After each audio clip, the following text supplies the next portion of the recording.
Φίλες και φίλοι, καλώς ήρθατε σε νέο επεισόδιο Γυρίζοντας. Σας υποδεχόμαστε από τον Ορχομενό, μια πραγματικά αδικημένη πόλη, γιατί κανένας δεν τη συμπεριλαμβάνει ως έναν τουριστικό προορισμό, παρά μόνο ως ένα πέρασμα για να πάει στην Αράχοβα, για να πάει στους Δελφούς. Στην πραγματικότητα όμως, είναι μια πόλη που έχει ένα από τα σημαντικότερα αρχαιολογικά μνημεία της στερεάς Ελλάδος. Γι' αυτό λοιπόν, σήμερα θα ανακαλύψουμε μαζί τον Ορχομενό.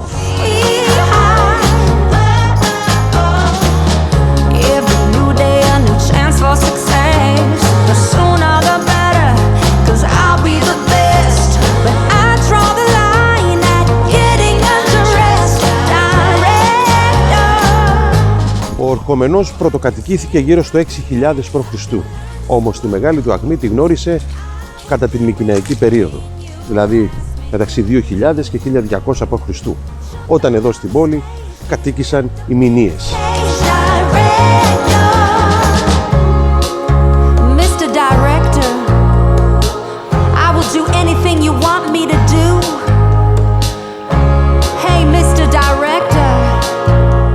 Από τον 8ο αιώνα η πόλη βρέθηκε υπό την κυριαρχία των Βιωτών. Όμως κατά τη διάρκεια του Κορινθιακού πολέμου η πόλη τάχθηκε δίπλα στο πλευρό των Σπαρτιατών, οι οποίοι διατηρούσαν εδώ και φρουρά. Το 375 π.Χ. οι Θηβαίοι, με αρχηγό τον Πελοπίδα, εκμεταλλεύτηκαν ότι η Σπαρτιάτικη φρουρά έλειπε από εδώ και ήρθαν και κατέλαβαν τον Ορχομενό.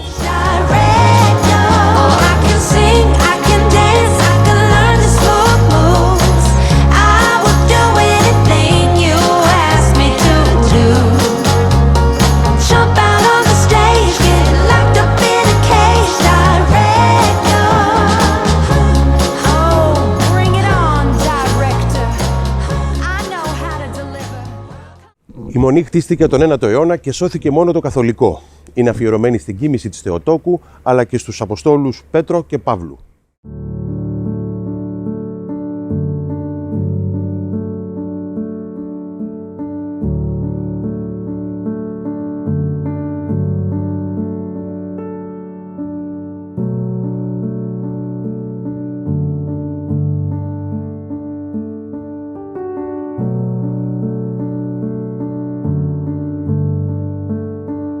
Πιθανότατα ο ναός να σχεδιάστηκε ως ταφικό μνημείο του Λέοντα, ο οποίος ήταν πρωτοσπαθάριος στην ενακτορική φρουρά του Βυζαντινού Αυτοκράτορα. Και το βλέπετε εδώ ακριβώς που μας θυμίζει αυτό το πράγμα.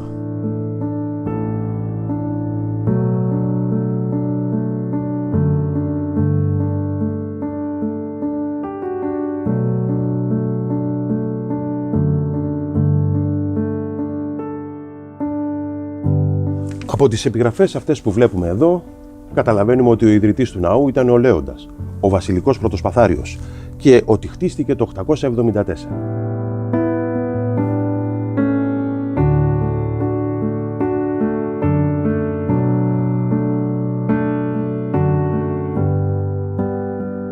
Η ονομασία της εκκλησίας Σκρυπού ίσως προέρχεται από την ιταλική λέξη scriptus, που σημαίνει επιγραφή, γιατί βλέπετε ότι όλος ο ναός, είτε εσωτερικά αλλά είτε και εξωτερικά, είναι γεμάτο επιγραφές.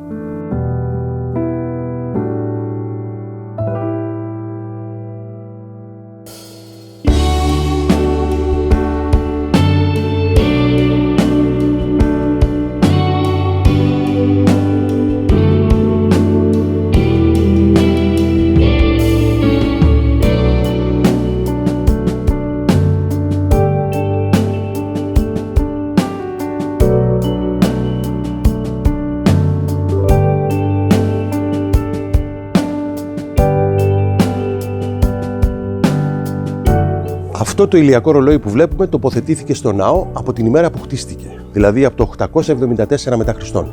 Και είναι το αρχαιότερο ηλιακό ρολόι από όλα τα βυζαντινά ηλιακά ρολόγια που έχουμε στην πατρίδα μας. Διατηρεί την ημέρα όχι σε 10 αλλά σε 11 ώρες και βλέπετε αυτή η οριζόντια γραμμή χαρακτηρίζει τον ορίζοντα αλλά και το μεσημέρι.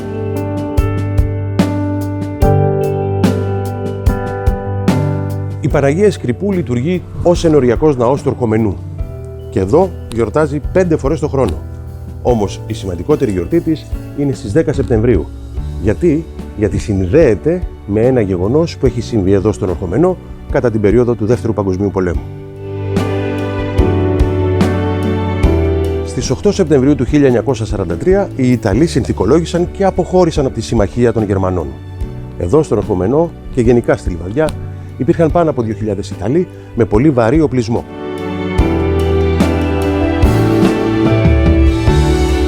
Οι δυνάμεις της αντίστασης του ΕΑΜ και του ΕΛΑΣ εδώ στον Ορχομενό ήθελαν να επωφεληθούν από αυτό το γεγονός.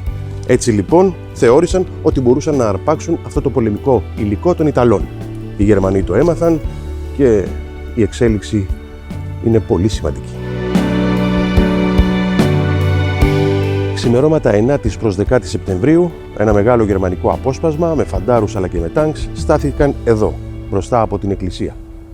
Αλλά δεν έγινε τίποτα το τρομερό. Σύμφωνα με τα όσα είπε ο Γερμανός επικεφαλής, είδε την Παναγία με το σώμα της να σταματάει τα τάγκς. Όταν αργότερα ο ίδιος μπήκε μέσα στην εκκλησία και είδε την εικόνα της Παναγίας, είπε εδώ στους κατοίκους: «Αυτή η γυναίκα σας έσωσε».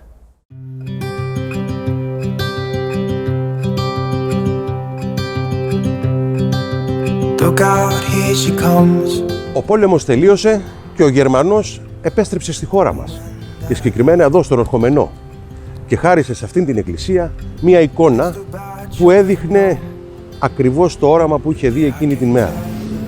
Μάλιστα, εκείνη την εποχή συμμετείχε και στους εορτασμούς και τις λιτανίες για τον εορτασμό αυτής της σημαδιακής μέρας για τον Ορχομενό.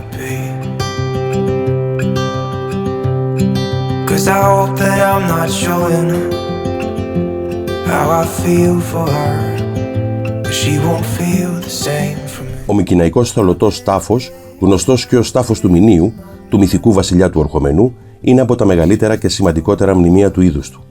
Κατασκευάστηκε το 1250 π.Χ. και πρέπει να είχαν ταφεί μέλη της βασιλικής οικογένειας του Μικηναϊκού οικισμού. Πρέπει να αποτελούσε αξιοθέατο της περιοχής τουλάχιστον μέχρι το 2ο αιώνα μετά Χριστόν, όταν επισκέφθηκε τον Ορχομενό ο Παυσανίας και με θαυμασμό περιέγραφε την κατασκευή της στόλου. Η πρώτη ανασκαφή έγινε το 1880 από το Σλίμαν και το 1914 έγινε η αναστήλωση του μνημείου από τον Αναστάσιο Ορλάνδο. Ο Παυσανίας θαύμασε τον τρόπο κατασκευής του, αντιπαραβάλλοντάς τον με τα κυκλόπια τείχη της Τύρινθας και τις πυραμίδες της Αιγύπτου, καθώς ο τάφος ακόμα και τότε, 15 αιώνες μετά την κατασκευή του, διατηρούσε άθικτη τη θόλο και το δρόμο του. Το αρχαίο θέατρο χτίστηκε τον 4ο αιώνα π.Χ. λίγο μετά το 338, όταν ο Ορχομενός ξαναχτίστηκε από τον Φίλιππο το δεύτερο. Ίσως πάλι να κατασκευάστηκε ύστερα από την καταστροφή της Θήβας το 335 π.Χ. σαν ανταμοιβή για τη βοήθεια που είχαν προσφέρει οι Ορχομένοι στους Μακεδόνες εναντίον της Θήβας. Οι σημαντικότερες αλλαγές και προσθήκες έγιναν στα ρωμαϊκά χρόνια, αλλά ακόμα και σήμερα μπορεί κάποιος να διακρίνει το κύλο, την ορχήστρα και τη σκηνή. Φιλοξενούσε τα Χαριτίσια, που ήταν μουσικοί, θεατρικοί και ποιητικοί αγώνες αφιερωμένοι στις Χάριτες, τις σημαντικότερες θεότητες του Ορχομενού.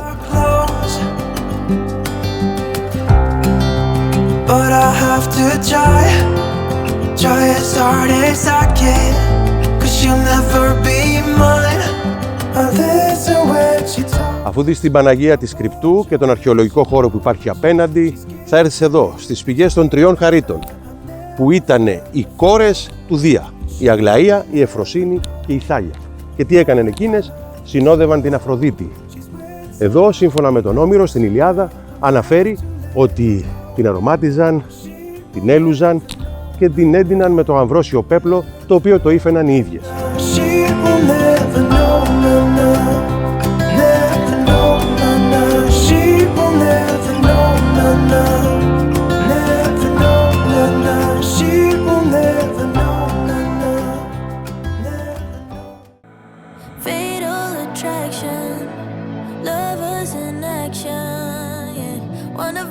Ο Ορχομενός όμως φημίζεται και για την πέστροφά του. Έτσι λοιπόν, όσο περπατούσαμε στην ιδηλιακή τοποθεσία στην περιοχή των πηγών Χαρίτων, βρεθήκαμε μπροστά από ένα εκτροφείο πέστροφας. Δεν χάσαμε λεπτό και μπήκαμε μέσα να αγοράσουμε, ώστε να δοκιμάσουμε κι εμείς αν όντως η φήμη του Ορχομενού για την πέστροφα ισχύει.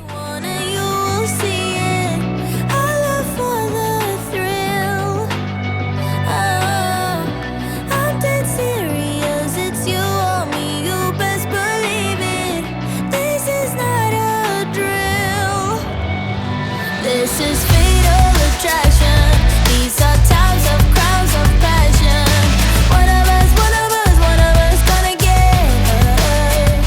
Είμαστε στο πιο αναγνωρισμένο ιστορικό σύμβολο εδώ της Βιωτίας. Βρισκόμαστε στη Χερώνια και εδώ ακριβώς έγινε η μάχη, η διάσημη μάχη της Χερώνιας το 338 π.Χ. Η μάχη της Χερώνιας αφορούσε τον Μακεδονικό στρατό και τις συνασπισμένες δυνάμεις της Αθήνας με ηγέτιδα δύναμη τη Θήβα.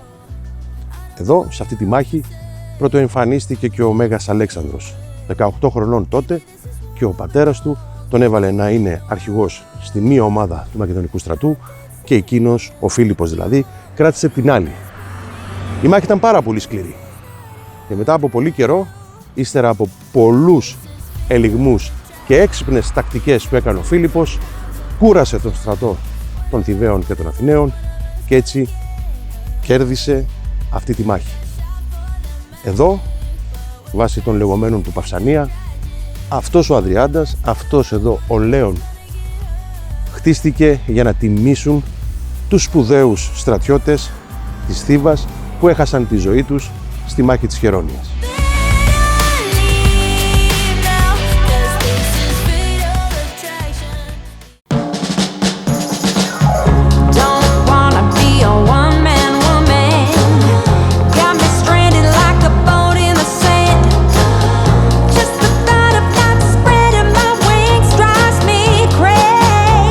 Τώρα θα μου πείτε πώς βρεθήκαμε από τον Ορχομενό εδώ.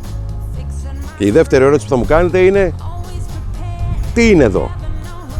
Αυτό ακριβώς εδώ το σημείο είναι το αρχαίο λιμάνι της Ανθιδώνας, το οποίο το χρησιμοποιούσαν οι Βιωτοί για να έχουν έξοδο προς το βόρειο Ευωικό κόλπο. Από αυτό εδώ το λιμάνι που είχε 2 λιμενοβραχίονες και ήταν και κλεισμένο καλά ώστε να μην μπορούν οι επιδρομείς να μπαίνουν εύκολα, από αυτό εδώ λοιπόν το λιμάνι λέγεται ότι έφυγε η Αργό για να πάει να φέρει το Χρυσόμαλο Δέρας. Πρώτη αναφορά για την Ανθιδώνα κάνει ο Όμηρος στην Ιλιάδα, που της δίνει το προσωνύμιο Εσκατόωσαν, που σημαίνει η πιο απομακρυσμένη από γεωγραφικής άποψης πόλη των Βιωτών. Σημαντικό μυθολογικό πρόσωπο της Ανθιδώνας ήταν ο Γλάφκος ο Ανθιδόνιος, που ήταν θαλασσινή θεότητα.